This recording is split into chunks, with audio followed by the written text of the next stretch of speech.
What's going on there, YouTube, and welcome back to another comic book video. Okay, guys, so we are going to continue our coverage over the dawn of X era of X-Men comics, and we actually pick back up again with X Factor. Yes, X Factor. Now remember, X Factor is the X-Men team that does some detective work. They go around trying to solve different cases that involve murder, but of course only mutants that have been murdered. And so right now we're going to cover X Factor number 2 and X Factor number 3 as well. Now, let me tell you guys right now, after this video right here, we are not going to see the X Factor team until we get into the X of Swords event that we are going to cover very soon on this channel. But with that being said though, right now in this storyline, we are going to see the X Factor team actually go into the Mojoverse.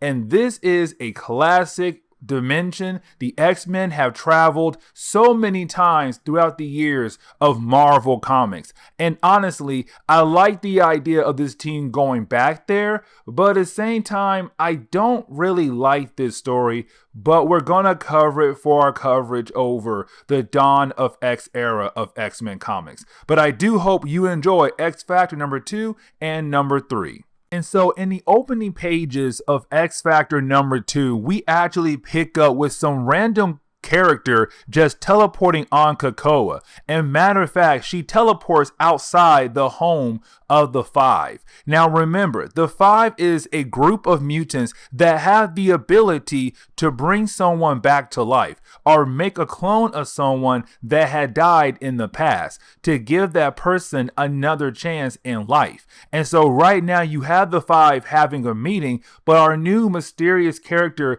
teleports outside their home and then just walks away with some package in her arm. And she takes that package right to the front door of the X Factor team. Now, no one saw the package being delivered in the middle of the night. And so with that, the package stayed at the front door throughout the whole night until in the morning when the X Factor team actually got a visitor. And that visitor is no other than Aurora. Now remember, Aurora is the reason why X Factor came together, because she died back in X Factor number 1. Because her and her twin brother Northstar share some kind of twin connection.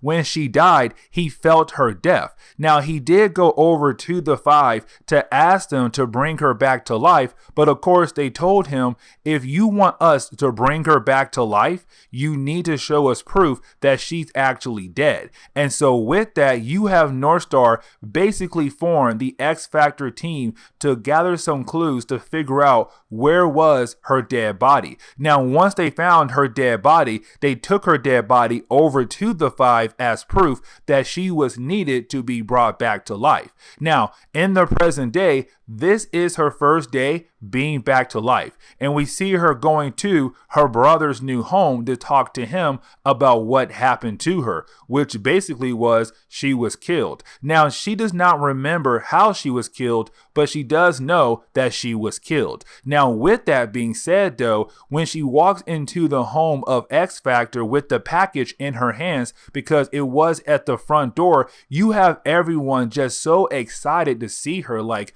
oh my God, Aurora, you're here, you're alive again, it's great. Wait, what's that package? Now, of course, when they do open the package up, it's full of blood. Yes, you heard that right. Full of blood. But then there's a wristband in there. And with that wristband, they can realize there are a lot of different symbols all over it. Like someone was actually holding on to this wristband and they had a lot of different sponsorships from different companies, possibly across the earth. But of course, now the big question is, why in the world was this package delivered to this team with blood all in it and only a wristband left behind? Now, this is the moment you actually have Aurora freak out. And the reason why she's freaking out, because she's been bombarded with a bunch of different questions about the package. Because this is X Factor wondering if she saw anything while she was walking up to the home of the X Factor team.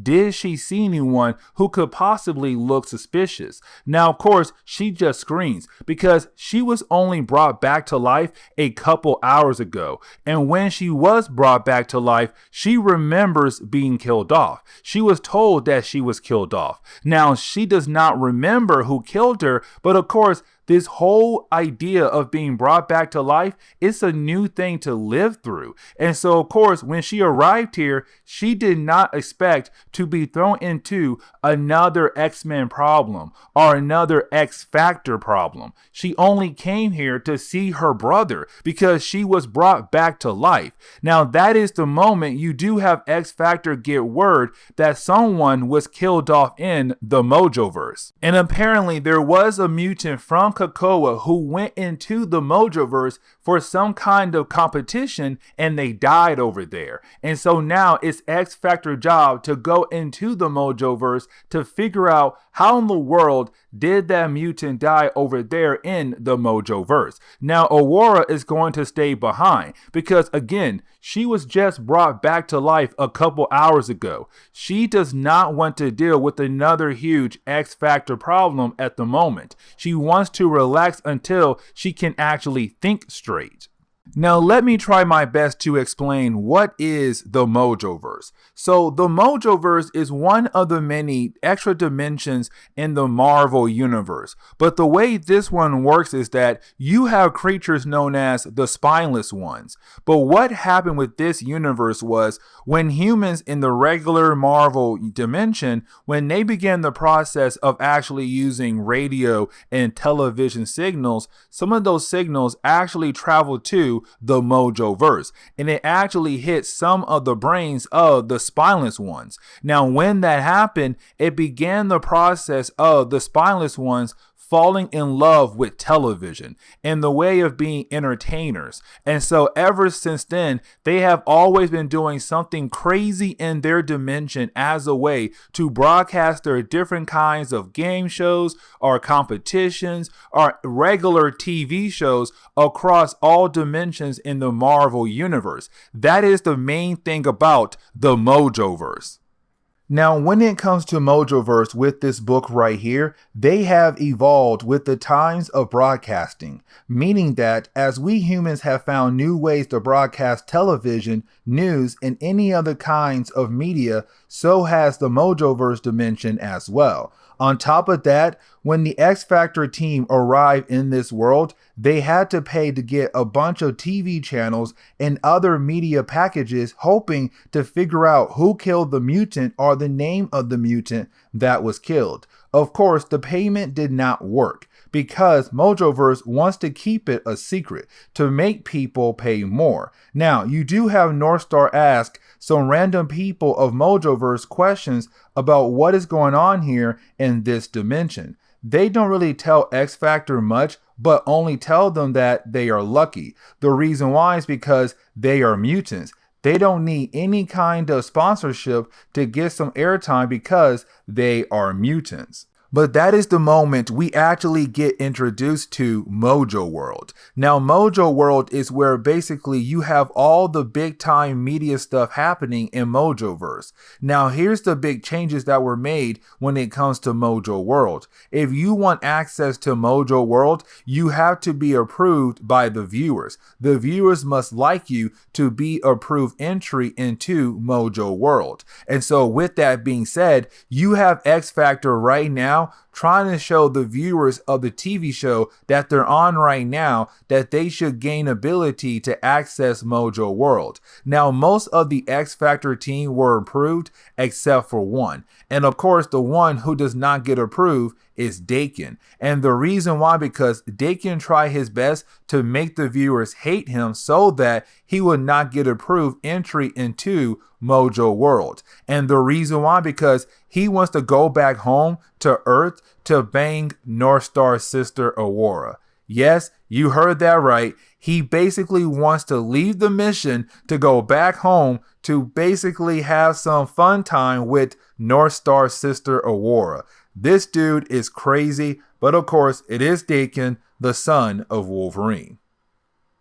Now, after the rest of the X Factor team were able to get approved entry into the Mojo World area, that is the moment they are stopped by another security guard. And this security guard basically tells X Factor that even though they were able to gain entry into Mojo World, they still need a sponsorship if they want to actually walk into Mojo World. Now, luckily for X Factor, they do find someone who is going to sponsor them, and that person is no other than Mojo himself, the ruler of Mojoverse, and he says he'll be the one to actually sponsor the X Factor team to let them come inside Mojo World. Now, this is also the moment where you basically have Mojo tell us as the readers that he wish he had more popular X-Men characters here right now rather than the X Factor characters, because most of the X Factor characters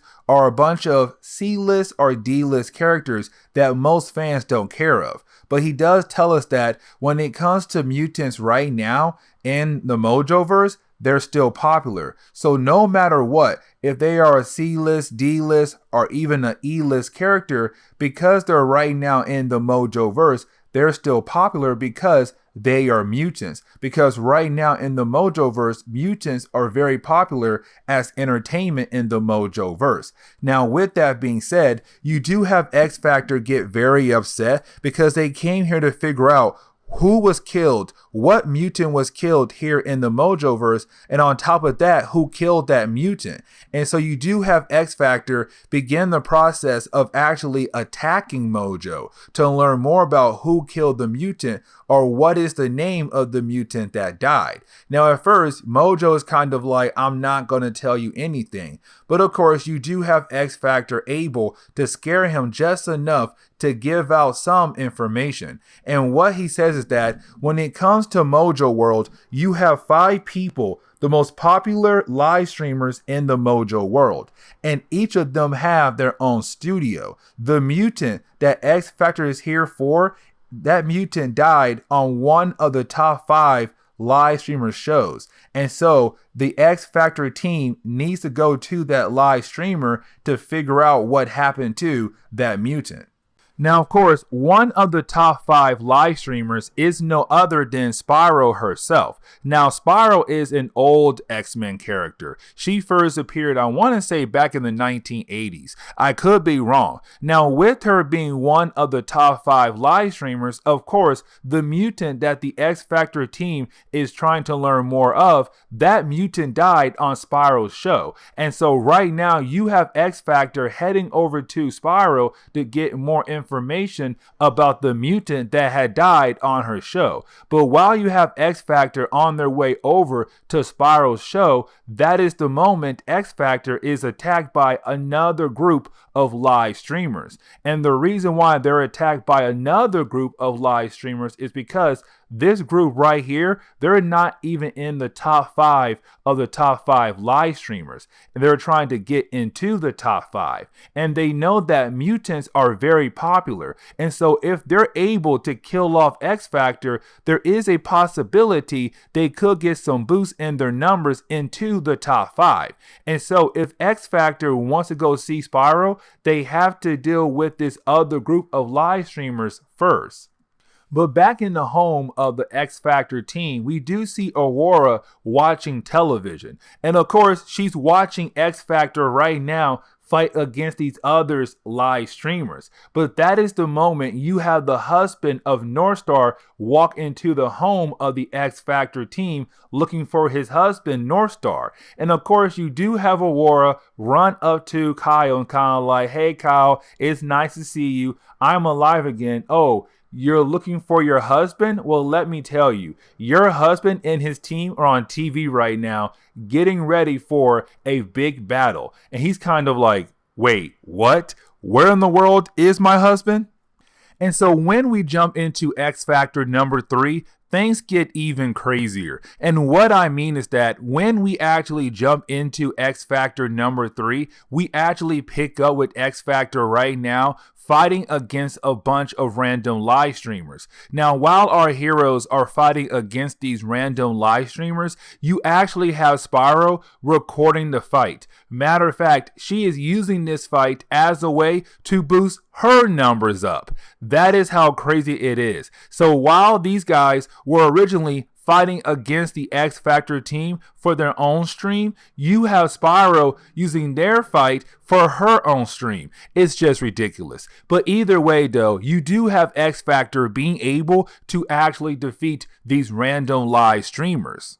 Now, of course, right after that fight, you do have X Factor wanting to ask Spyro a bunch of questions about the mutant that had died here in the Mojoverse. Because remember, X Factor still has no idea what mutant died here in the Mojoverse. They have no idea how the mutant was killed here in the Mojoverse. And so right now, you have X Factor just asking Spyro a bunch of questions. But of course, she tells X Factor, you must wait until commercial break is actually over. Once commercial break is over, then I will tell you everything you want to know about how your mutant was killed here in the Mojoverse. And you're kind of like, dude, she's annoying like no other. Now, when commercial break is actually over, you do have Spyro go back on live on her live stream, and she does show X Factor a video.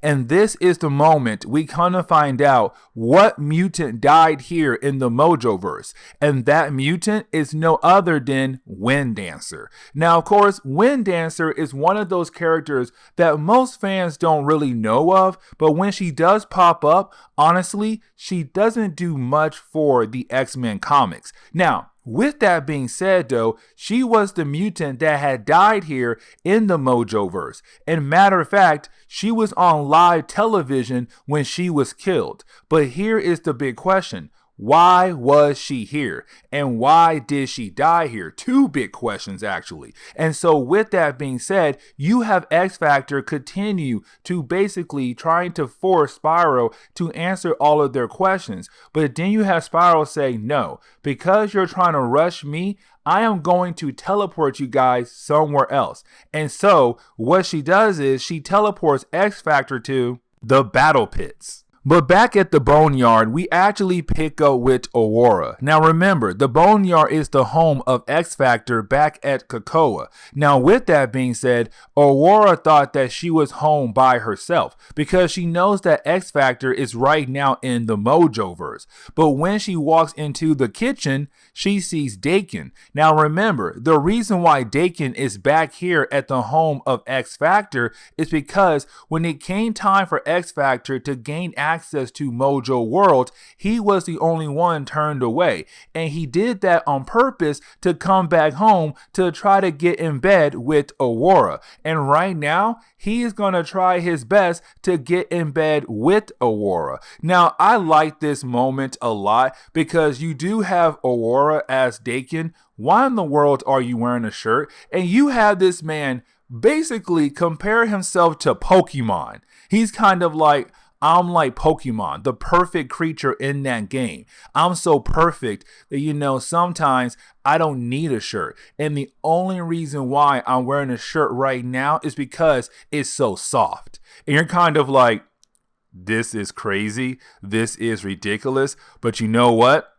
Let's go ahead and move on. Now, of course, once he's able to get her comfortable and he realized that she kind of does like him back, this is the moment the dude literally asks her one question that ruins everything. He asked her about the guy that she slept with that could have possibly killed her back in X Factor number 1, which to me is kind of like, if you want to get in bed with the girl, why in the world would you bring up the idea of the guy who basically killed her after he had slept with her? Like, why would you bring that up? Why would you? But he did. And of course, it made her angry and she walked away.